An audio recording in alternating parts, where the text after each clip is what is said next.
ಒಂದು ಸಂಪ್ರದಾಯ ಬಾಡಿಕೆ ಪದ್ಧತಿ. ಅವರ ಆಶೀರ್ವಾದವನ್ನು ಪಡೆದುಕೊಂಡು ನಮ್ಮ ಇಂದಿನ ಕಾರ್ಯಕ್ರಮವನ್ನು ಪ್ರಾರಂಭಗೊಳಿಸ್ತಾ ಇದ್ದೇವೆ.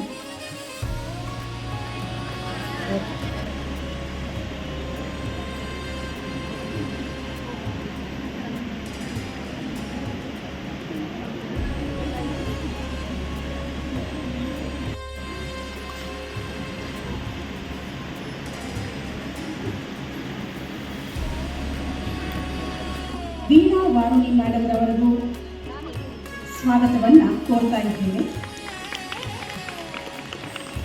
ಅಂತೆಯೇ ಇಂದಿನ ಕಾರ್ಯಕ್ರಮದ ಶುಭಾರಂಭವನ್ನು ದೀಪ ಬೆಳಗಿಸುವ ಮುಖಾಂತರ ಪ್ರಾರಂಭಿಸುತ್ತಿದ್ದೇವೆ.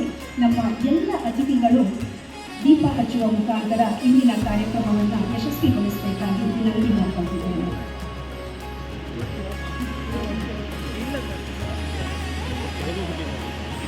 Government is greatly appreciated.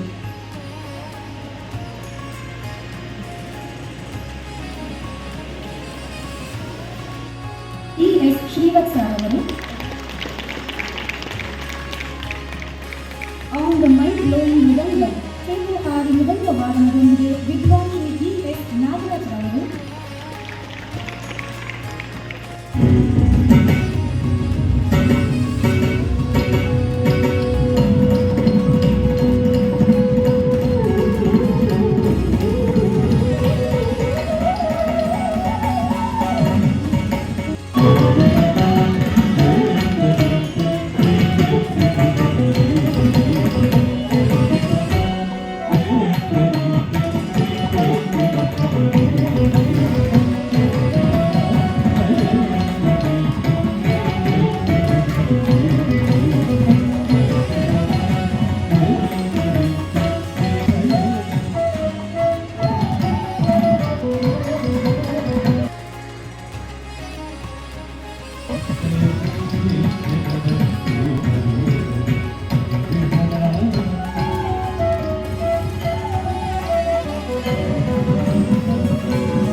ಗುರುದೇವೋ ಗುರು ಮಹೇಶ್ವರ ಗುರು ಸಾಕ್ಷಾತ್ ಪರಬ್ರಹ್ಮ ತಸ್ಮೈ ಶ್ರೀ ಗುರುವೇ ನಮಃ. ಮೊದಲಿಗೆ ಗುರುಗಳ ಪಾದಚರಣಕ್ಕೆ ನಮಸ್ಕಾರಗಳನ್ನು ಅರ್ಪಿಸುತ್ತಾ, ಇಂದು ನನ್ನ ನೃತ್ಯೋದಯ ಶಾಲೆಯ ಹಿರಿಯ ಶಿಷ್ಯೆಯಾದಂತಹ ನಮ್ರತಾ ಎಸ್ ಇವಳ ರಂಗ ಪ್ರವೇಶ. ತಮ್ಮೆಲ್ಲರಿಗೂ ತಿಳಿದಿರಂತೆ ಮಕ್ಕಳು 10-15 ವರ್ಷದ ಸಾಧನೆಗಳ ನಂತರ ಗುರುಗಳ ಅಪ್ಪಣೆ ಮತ್ತು ಆಶೀರ್ವಾದದೊಂದಿಗೆ ಅವರು ರಂಗಕ್ಕೆ ಒಂದು ಸಜ್ಜಾಗಿ 2 ಗಂಟೆ 3 ಗಂಟೆಗಳ ಕಾರ್ಯಕ್ರಮಗಳನ್ನು ಒಂದೇ ಮಗು ನೀಡುವಂತಹ ಒಂದು ಸನ್ನಿವೇಶ. ಇದು ಪುಣ್ಯ ಅಂತಲೇ ಅನ್ಕೋಬಹುದು. ಮಗು ತನ್ನ ಶ್ರಮದೊಂದಿಗೆ ಹಾಗೆ ಆಸೆಯೊಂದಿಗೆ ಇಚ್ಛೆಯೊಂದಿಗೆ ಗುರುಗಳ ಪ್ರೇರಣೆಯೊಂದಿಗೆ ದೇವ ಪ್ರೇರಣೆಯೊಂದಿಗೆ ಇಂದು ನನ್ನ ಶಿಷ್ಯೆ ನಮ್ರತಾ ಎಸ್ ರಂಗಕ್ಕೆ ಸಜ್ಜಾಗಿದ್ದಾಳೆ. ತಮ್ಮೆಲ್ಲರ ಆಶೀರ್ವಾದ ಹಾರೈಕೆ ಇರಬೇಕು ನನ್ನ ಮಗು ಮೇಲೆ, ನನ್ನ ಮೇಲೆ ಅಂತ ಕೇಳ್ಕೊತೇನೆ. ಧನ್ಯವಾದಗಳು. ನಾನು ನೃತ್ಯೋದಯ ಶಾಲೆಯ ಗುರುಗಳು ಹಾಗೆ ನಿರ್ದೇಶಕರು.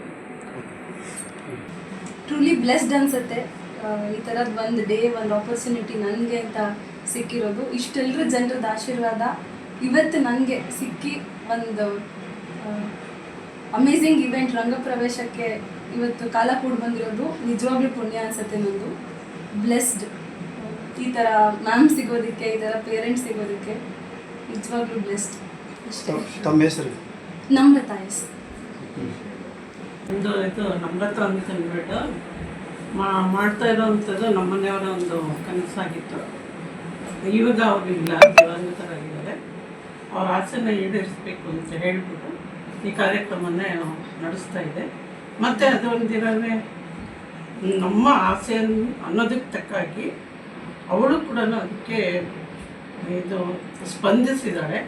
ಆ ಆಸೆನ ನೆರವೇರಿಸೋದಕ್ಕೋಸ್ಕರ ಅವಳು ಶ್ರಮ ಪಟ್ಟಿದ್ದಾಳೆ. ದೇವರೊಳಗೆ ಒಳ್ಳೇದು ಮಾಡಲಿ ಅನ್ನೋ ಆಶೀರ್ವಾದ ಇದೆ. Okay okay.